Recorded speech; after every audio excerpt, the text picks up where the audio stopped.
Hello everyone, কেমন আছেন সবাই? আশা করি সবাই ভালো আছেন। আজ আমি চলে গেছিলাম অ্যাডিনিয়ামের বিখ্যাত নার্সারি পুষ্পরানী নার্সারিতে। এখানে যাওয়ার জন্য আমি প্রথমেই হাবড়া থেকে 73 বাসে করে নৈহাটি স্টেশন পৌঁছে যাই। সেখান থেকে নৈহাটি কাটোয়া গ্যালোপিন লোকালে করে আমি পৌঁছে যাই বলাগড় স্টেশন। বলাগড় স্টেশন থেকে নেমে ওভারব্রিজ থেকে পার হয়ে আমি একটি টোটো নিয়ে নিই। টোটোয় 15 টাকা ভাড়া দিয়ে আমি এই নার্সারিতে পৌঁছে যাই। নার্সারি যাওয়ার জন্য টোটোয় টাইম লেগেছিল 5 মিনিট। আপনারা চাইলে টোটো নাও নিতে পারেন, যেহেতু নার্সারিটি স্টেশনের খুবই কাছে, হেঁটে 5 থেকে 10 মিনিট টাইম লাগবে। এখানে দেখুন কি পরিমাণ অ্যাডিনিয়াম রয়েছে, তার সৌন্দর্য, তার ফুলের সৌন্দর্য অপূর্ব। যত দেখি ততই মুগ্ধ হয়ে যায়। আমি নার্সারিতে গিয়ে খুবই চিন্তায় পড়ে গেছিলাম কোন ফুলটি ছেড়ে কোন ফুল গাছটি নেব। এত সুন্দর এর রূপ, এর কর্ডেক্সগুলো এতটাই সুন্দর যে কেউ দেখলে পাগল হয়ে যাবে, বিশেষ করে যারা অ্যাডিনিয়াম প্রেমী। তারপর অনেক দেখে আমি প্রায় 14টি মতো অ্যাডিনিয়াম এখান থেকে সংগ্রহ করি। আমি মূলত ছোট সাইজের গাছই নিয়েছি, কারণ ছোট গাছ পরে বড় করে নিজের মতো রূপ দেওয়া যায়। ছোট চারাগুলির দাম ছিল 150, কোনোটির দাম ছিল 200। আর এই বড় চারাগুলো বিভিন্ন রকম দামের ছিল, 400, মাল্টিগ্রাফটিং এরগুলো 1000 থেকে 2000-এর মধ্যে। আপনারা চাইলে এই নার্সারি থেকে খুব সহজে ঘুরে আসতে পারেন।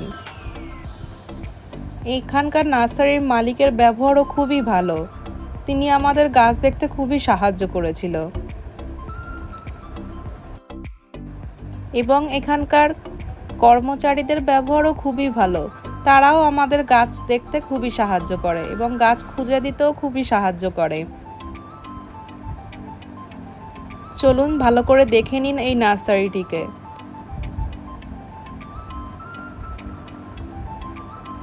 এইদিকে সব অ্যারাবিকাম রয়েছে, যেগুলি আপনারা 250 টাকায় পেয়ে যাবেন যেই চারাটিই নেবেন। তাছাড়া এদিকে রয়েছে কিছু সিঙ্গেল পেটালের ফুল, এখানে কিছু লেবু গাছ রয়েছে, ওই সাইডে কিছু টবে বসানো অ্যাডিনিয়ামও রয়েছে। এদিকে সব সিডলিং তৈরি হচ্ছে, ওই শেডের নিচেও অনেক সিডলিং রয়েছে। এদিকে সব মাদার গাছ রয়েছে। এই গাছগুলি ওনারা বিক্রি করেন না, কারণ এগুলি থেকে ওনারা অন্যান্য গাছে গ্রাফটিং করে থাকে। এগুলি হলো মাদার গাছ।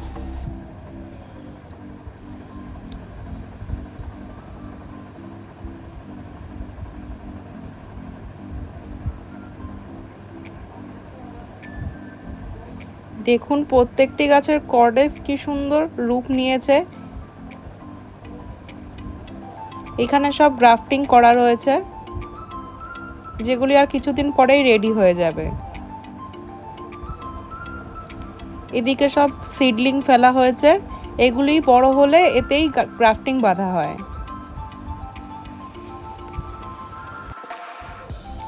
এদিকেও কিছু গ্রাফটিং বাঁধা রয়েছে। প্রচুর সিডলিং আছে এখানে।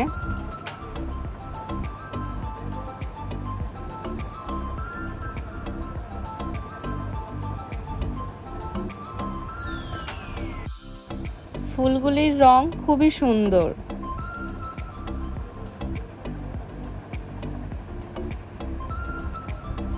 আপনাদের এখানে গিয়ে এখানে থাকা অ্যাডিনিয়াম গাছগুলোয় কিছু নাম্বার দেওয়া আছে, যেই নাম্বারগুলোকে কালেক্ট করতে হবে ফুলের রং পছন্দ করে। তারপর যেটি নাম্বার হবে সেই নাম্বারগুলো ওনাদেরকে দেখালেই ওনারা ভালো ভালো কর্টেক্সের গাছ আপনাদেরকে বের করে দেবে। এদিকে রয়েছে কিছু বোগেনভেলিয়া, এগুলিও খুব সুন্দর, বাট আমি এগুলো নিইনি কারণ আমার কাছে আগেই অনেক বোগেনভেলিয়া রয়েছে। আমি মেনলি গেছিলাম অ্যাডিনিয়ামের জন্যই।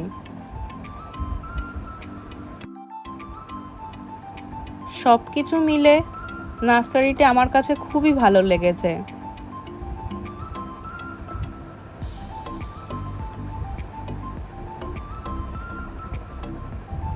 দেখুন সামনেও কত পরিমাণ সিঙ্গেল পেটালের ফুল ফুটে রয়েছে। এই গাছগুলিতে ওনারা মাল্টিগ্রাফটিং বেঁধে থাকে। সিঙ্গেল পেটাল হলেও গাছগুলিতে এত পরিমাণ ফুল ফুটেছে যার জন্য দেখতে খুবই সুন্দর লাগছে। এই সিঙ্গেল পেটালের অ্যাডেনিয়াম গাছও আমি দুটি নিয়েছি। ইচ্ছা আছে ওগুলির মধ্যে একটিতে মাল্টিগ্রাফটিং বাঁধবো।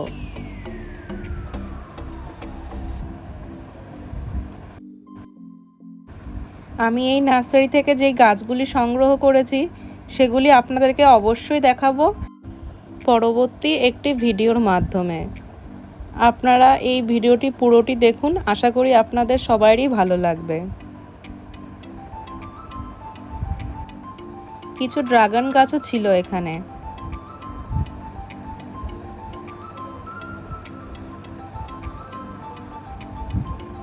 এগুলি হলো অ্যামারেস লিলি, এগুলো সিঙ্গেল পেটালের কিছু অ্যাডেনিয়াম।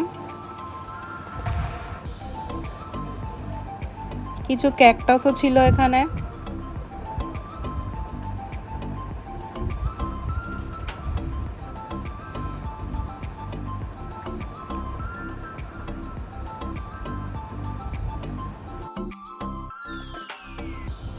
এই অ্যাডেনিয়াম গাছগুলি দেখুন কতটি সুন্দর লাগছে। প্রত্যেকটি বেশ বড় টবে লাগানো রয়েছে।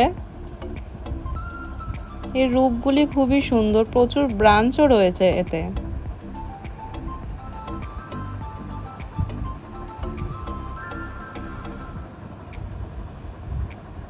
এগুলি দেখতে খুব সুন্দর লাগছে।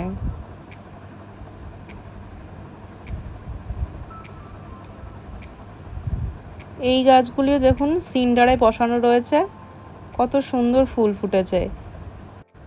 এই হলুদ রঙের অ্যাডেনিয়ামটি দেখুন কত সুন্দর এর রং। আমার ভিডিও ভালো লাগলে আমার চ্যানেলটিকে লাইক, সাবস্ক্রাইব ও ফলো করতে ভুলবেন না।